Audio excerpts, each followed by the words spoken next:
রাফিয়া আসিয়ার মতো করুণ মৃত্যু, যার পিছনে ছিল মাদক।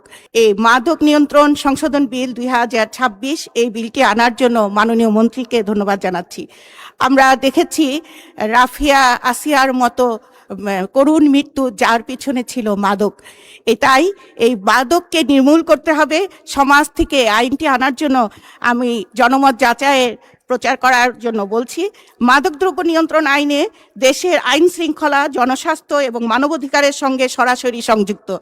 দাবি করছি মাদকের মাফিয়া চক্র নির্মূল করার জন্য, এবং আরও দাবি করছি এই মাফিয়া চক্র শুধু নির্মূল নয়, কঠোর হস্তে দমন করতে হবে এই মাদক মাফিয়া চক্রকে।